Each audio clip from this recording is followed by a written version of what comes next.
श्री हनुमान मंगल शासन स्तोत्रम् अंजनागर्भ जाताय लंका कानन वहनये कपिश्रेष्ठाय देवाय वायुपुत्राय मंगलम् जानकी शोकनाशाय जनानंद प्रदायिने अमृत्यवे सुरेशाय रामेष्टाय सुमंगलम् महावीराय वेदांग पारगाय महोजसे मोक्षदात्रे यतीशाय ह्याञ्जनेयाय मंगलम् सत्यसन्धाय शान्ताय दिवाकर समत्विषे मायातीताय मान्याय मनोवेगाय मंगलम् शरणागत सुस्निग्ध चेतसे कर्म साक्षिणे भक्तिमच्युतवासाय वज्रकायाय मंगलम् अस्वप्नवृन्दवन्द्याय दुःस्वप्नादिहराय च जितसर्वारये तुभ्यं रामदूताय मंगलम् अक्षहन्त्रे जगद्धर्त्रे सुग्रीवादियुताय च विश्वात्मने निधीशाय रामभक्ताय मंगलम् लङ्घिताम्भोधये तुभ्यम् उग्ररूपाय धीमते सतामिष्टाय सौम्याय पिङ्गलाक्षाय मंगलम् पुण्यश्लोकाय सिद्धाय व्यक्ताव्यक्तस्वरूपिणे जगन्नाथाय धन्याय वागधीशाय मंगलम् मंगलाशासनस्तोत्रम् यः पठेत् प्रत्यहं मुदा हनुमद्भक्तिमाप्नोति मुक्तिं प्राप्नोत्यसंशयम् अंजनागर्भजाताय लङ्काकाननवहनये कपिश्रेष्ठाय देवाय वायुपुत्राय मंगलम् जानकी शोकनाशाय जनानंद प्रदायिने अमृत्यवे सुरेशाय रामेष्टाय सुमंगलम् महावीराय वेदांग पारगाय महोजसे मोक्षदात्रे यतीशाय ह्याञ्जनेयाय मंगलम् सत्यसन्धाय शान्ताय दिवाकर समत्विषे मायातीताय मान्याय मनोवेगाय मंगलम् शरणागत सुस्निग्ध चेतसे कर्म साक्षिणे भक्तिमच्युतवासाय वज्रकायाय मंगलम् अस्वप्नवृन्दवन्द्याय दुःस्वप्नादिहराय च जितसर्वारये तुभ्यं रामदूताय मंगलम् अक्षहन्त्रे जगद्धर्त्रे सुग्रीवादियुताय च विश्वात्मने निधीसाय रामभक्ताय मङ्गलम् लङ्घिताम्भोधयेतुभ्यम् उग्ररूपाय धीमते सतामिष्टाय सौम्याय पिङ्गलाक्षाय मङ्गलम् पुण्यश्लोकाय सिद्धाय व्यक्ताव्यक्तस्वरूपिणे जगन्नाथाय धन्याय वागधीसाय मङ्गलम् मङ्गलाशासनस्तोत्रम् यः पठेत् प्रत्यहं मुदा हनुमद्भक्तिमाप्नोति मुक्तिं प्राप्नोत्यसंशयम् अञ्जनागर्भजाताय लङ्काकाननवहनये कपिश्रेष्ठाय देवाय वायुपुत्राय मङ्गलम् जानकीशोकनाशाय जनानन्दप्रदायिने अमृत्यवे सुरेशाय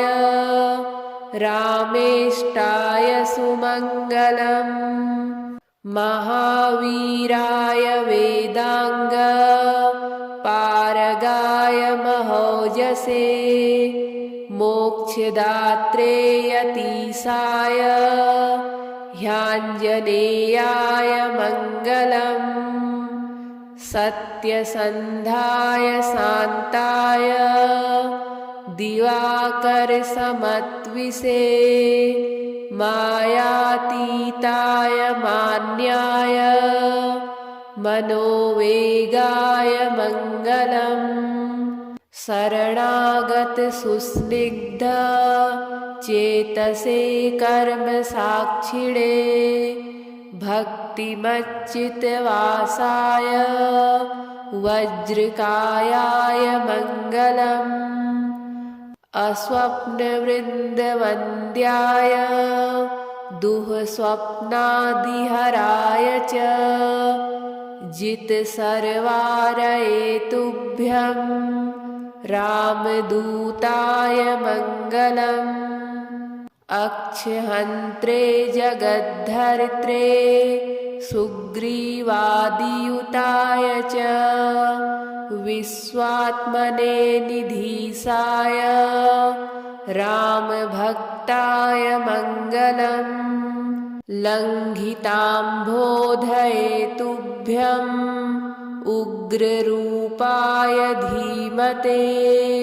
सतामिष्टाय सौम्याय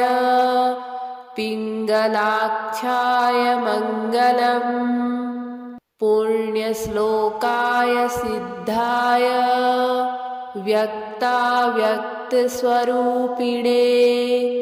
जगन्नाथाय धन्याय वागधीसाय मङ्गलम् मङ्गलाशासनस्तोत्रम् यः पठेत् प्रत्यहं मुदा हनुमद्भक्तिमाप्नोति मुक्तिं प्राप्नोत्यसंशयम् अञ्जनागर्भजाताय लङ्काकाननवहनये कपिश्रेष्ठाय देवाय वायुपुत्राय मङ्गलम् जानकीशोकनाशाय जनानन्दप्रदायिने अमृत्यवे सुरेशाय रामेष्टाय सुमङ्गलम् महावीराय वेदांग पारगाय महोजसे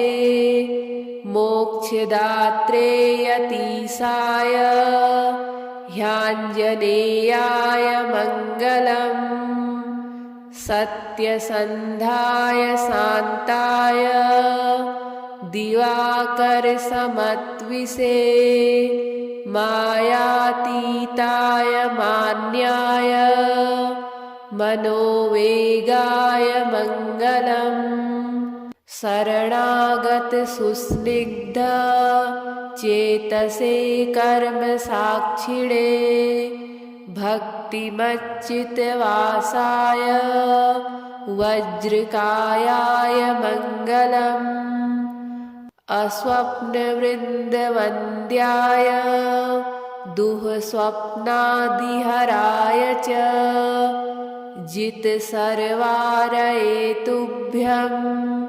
रामदूताय मङ्गलम् अक्षहन्त्रे जगद्धर्त्रे सुग्रीवादियुताय च विश्वात्मने निधीसाय रामभक्ताय मङ्गलम् लङ्घिताम्भोधयेतुभ्यम् उग्ररूपाय धीमते सतामिष्टाय सौम्याय पिङ्गलाक्षाय मङ्गलम् पुण्यश्लोकाय सिद्धाय व्यक्ताव्यक्तस्वरूपिणे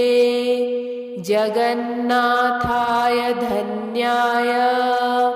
वागधीशाय मङ्गलम् मङ्गलाशासनस्तोत्रम् यः पठेत् प्रत्यहं मुदा हनुमद्भक्तिमाप्नोति मुक्तिं प्राप्नोत्यसंशयम् अञ्जनागर्भजाताय लङ्काकाननवहनये कपिश्रेष्ठाय देवाय वायुपुत्राय मङ्गलम् जानकीशोकनाशाय जनानन्दप्रदायिने अमृत्यवे सुरेशाय रामेष्टाय सुमङ्गलम् महावीराय वेदांग पारगाय महोजसे मोक्षदात्रे यतीशाय ह्याञ्जनेयाय मङ्गलम् सत्यसन्धाय शान्ताय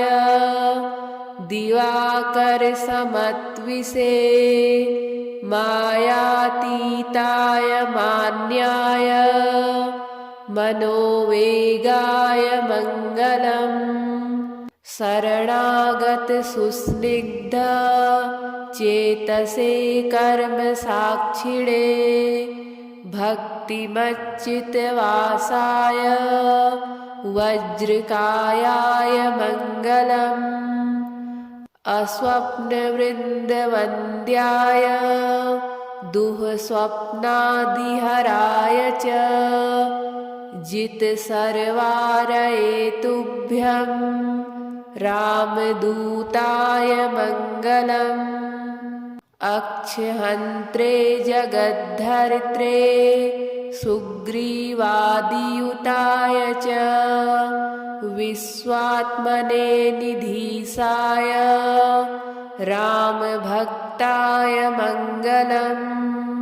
लङ्घिताम्भोधयेतुभ्यम् उग्ररूपाय धीमते सतामिष्टाय सौम्याय पिङ्गलाक्षाय मङ्गलम् पुण्यश्लोकाय सिद्धाय व्यक्ताव्यक्तस्वरूपिणे जगन्नाथाय धन्याय वागधीशाय मङ्गलम् मङ्गलाशासनस्तोत्रम् यः पठेत् प्रत्यहं मुदा हनुमद्भक्तिमाप्नोति मुक्तिं प्राप्नोत्यसंशयम् अंजनागर्भजाताय लङ्काकाननवहनये कपिश्रेष्ठाय देवाय वायुपुत्राय मङ्गलम् जानकीशोकनाशाय जनानन्दप्रदायिने अमृत्यवे सुरेशाय रामेष्टाय सुमङ्गलम् महावीराय वेदांग पारगाय महोजसे मोक्षदात्रे यतीशाय ह्याञ्जनेयाय मङ्गलम् सत्यसन्धाय शान्ताय दिवाकरसमत्विषे मायातीताय मान्याय मनोवेगाय मङ्गलम् शरणागतसुस्निग्ध चेतसे कर्मसाक्षिणे भक्तिमच्युतवासाय वज्रकायाय मङ्गलम् अस्वप्नवृन्दवन्द्याय दुःस्वप्नादिहराय च जितसर्वारये तुभ्यं रामदूताय मङ्गलम् अक्षहन्त्रे जगद्धर्त्रे सुग्रीवादियुताय च विश्वात्मने निधीशाय रामभक्ताय मङ्गलम् लङ्घिताम्भोधयेतुभ्यम्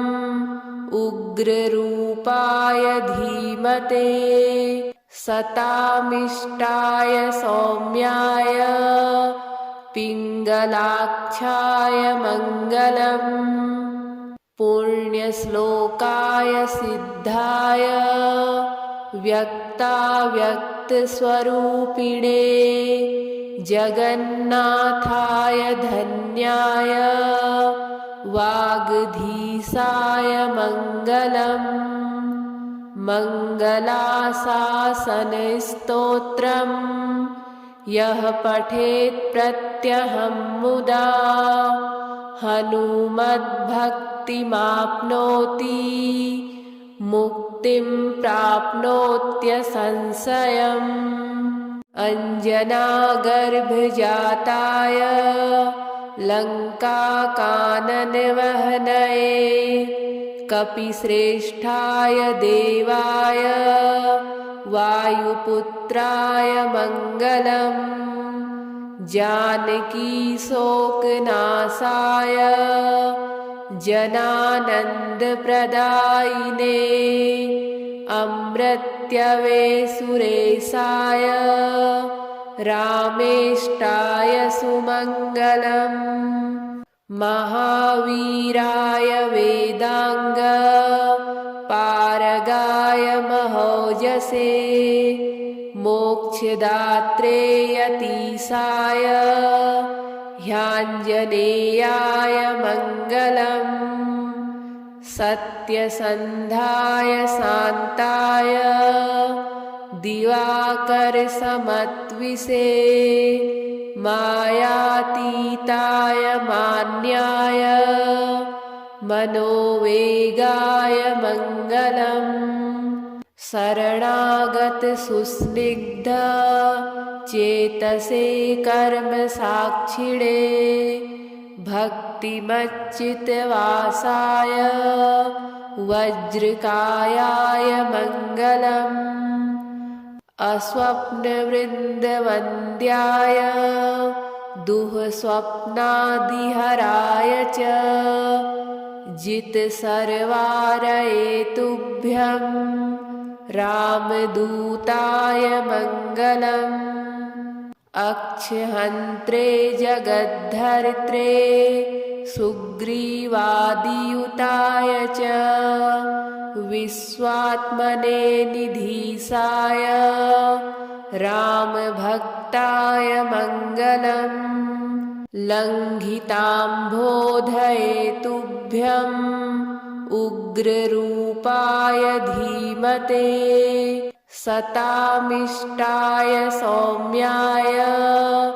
पिङ्गलाक्षाय मङ्गलम् पुण्यश्लोकाय सिद्धाय व्यक्ताव्यक्तस्वरूपिणे जगन्नाथाय धन्याय वागधीसाय मङ्गलम् मङ्गलाशासनस्तोत्रम् यः पठेत् प्रत्यहं मुदा हनुमद्भक्तिमाप्नोति मुक्तिं प्राप्नोत्यसंशयम् अञ्जनागर्भजाताय लङ्काकाननवहनये कपिश्रेष्ठाय देवाय वायुपुत्राय मङ्गलम् जानकीशोकनाशाय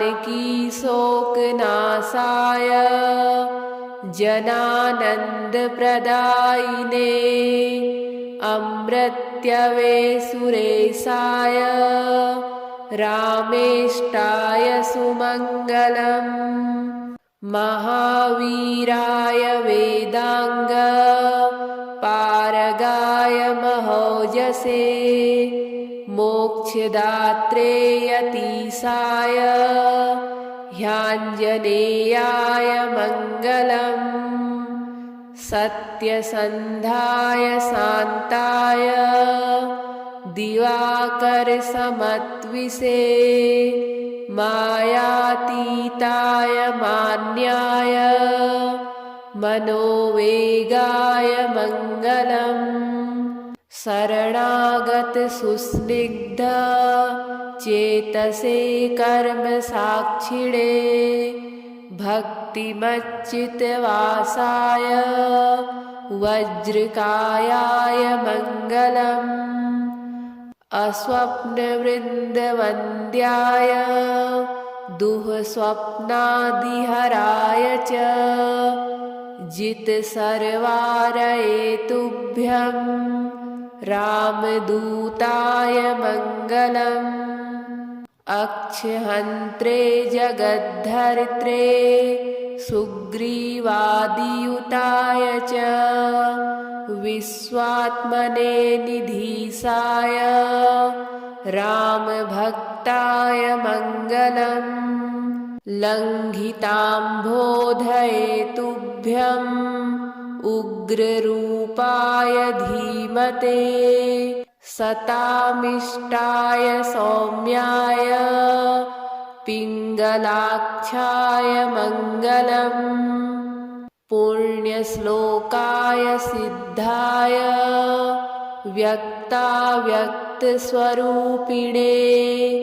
जगन्नाथाय धन्याय वागधीसाय मङ्गलम् मङ्गलाशासनस्तोत्रम्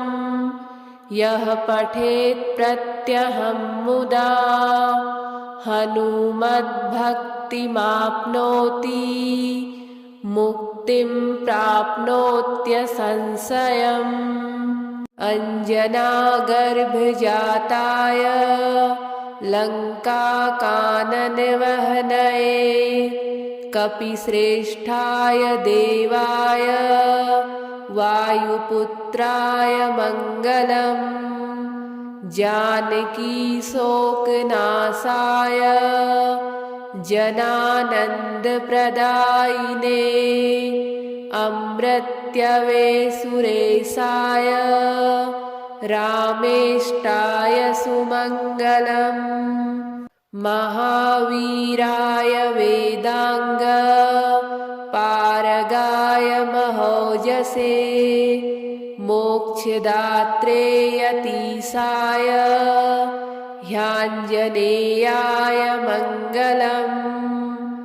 सत्यसन्धाय शान्ताय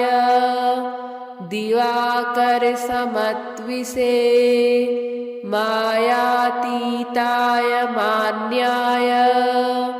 मनोवेगाय मङ्गलम् शरणागतसुस्निग्ध चेतसे कर्मसाक्षिणे भक्तिमच्युतवासाय वज्रकायाय मङ्गलम् अस्वप्नवृन्दवन्द्याय दुःस्वप्नादिहराय च जितसर्वारये तुभ्यं रामदूताय मङ्गलम् अक्षहन्त्रे जगद्धर्त्रे सुग्रीवादियुताय च विश्वात्मने निधीसाय रामभक्ताय मङ्गलम् लङ्घिताम्भोधयेतुभ्यम् उग्ररूपाय धीमते सतामिष्टाय सौम्याय पिङ्गलाक्षाय मङ्गलम् पुण्यश्लोकाय सिद्धाय व्यक्ताव्यक्तस्वरूपिणे जगन्नाथाय धन्याय वागधीशाय मङ्गलम् मङ्गलाशासनस्तोत्रम् यः पठेत् प्रत्यहं मुदा हनुमद्भक्तिमाप्नोति मुक्तिं प्राप्नोत्यसंशयम् अञ्जनागर्भजाताय लङ्काकाननवहनये कपिश्रेष्ठाय देवाय वायुपुत्राय मङ्गलम् जानकीशोकनाशाय जनानन्दप्रदायिने अमृत्यवे सुरेशाय रामेष्टाय सुमङ्गलम् महावीराय वेदांग पारगाय महोजसे मोक्षदात्रे यतीशाय ह्याञ्जनेयाय मङ्गलम् सत्यसन्धाय शान्ताय दिवाकरसमत्विषे मायातीताय मान्याय मनोवेगाय मङ्गलम् शरणागतसुस्निग्ध चेतसे कर्मसाक्षिणे भक्तिमच्युतवासाय वज्रकायाय मङ्गलम् अस्वप्नवृन्दवन्द्याय दुःस्वप्नादिहराय च जितसर्वारये तुभ्यं रामदूताय मङ्गलम् अक्षहन्त्रे जगद्धर्त्रे सुग्रीवादियुताय च विश्वात्मने निधीशाय रामभक्ताय मङ्गलम् लङ्घिताम्भोधयेतुभ्यम् उग्ररूपाय धीमते सतामिष्टाय सौम्याय पिङ्गलाक्षाय मङ्गलम् पुण्यश्लोकाय सिद्धाय व्यक्ताव्यक्तस्वरूपिणे जगन्नाथाय धन्याय वागधीशाय मङ्गलम् मङ्गलाशासनस्तोत्रम् यः पठेत् प्रत्यहं मुदा हनुमद्भक्तिमाप्नोति मुक्तिं प्राप्नोत्यसंशयम् अञ्जनागर्भजाताय लङ्काकाननवहनये कपिश्रेष्ठाय देवाय वायुपुत्राय मङ्गलम् जानकीशोकनाशाय जनानन्दप्रदायिने अमृत्यवे सुरेशाय रामेष्टाय सुमङ्गलम् महावीराय वेदांग पारगाय महोजसे मोक्षदात्रे यतीशाय ह्याञ्जनेयाय मङ्गलम् सत्यसन्धाय शान्ताय दिवाकरसमत्विषे मायातीताय मान्याय मनोवेगाय मङ्गलम् शरणागतसुस्निग्ध चेतसे कर्मसाक्षिणे भक्तिमच्युतवासाय वज्रकायाय मङ्गलम् अस्वप्नवृन्दवन्द्याय दुःस्वप्नादिहराय च जितसर्वारये तुभ्यं रामदूताय मङ्गलम् अक्षहन्त्रे जगद्धर्त्रे सुग्रीवादियुताय च विश्वात्मने निधीशाय रामभक्ताय मङ्गलम् लङ्घिताम्भोधये उग्ररूपाय धीमते सतामिष्टाय सौम्याय पिङ्गलाक्षाय मङ्गलम् पुण्यश्लोकाय सिद्धाय व्यक्ताव्यक्तस्वरूपिणे जगन्नाथाय धन्याय वागधीशाय मङ्गलम् मङ्गलाशासनस्तोत्रम् यः पठेत् प्रत्यहं मुदा हनुमद्भक्तिमाप्नोति मुक्तिं प्राप्नोत्यसंशयम्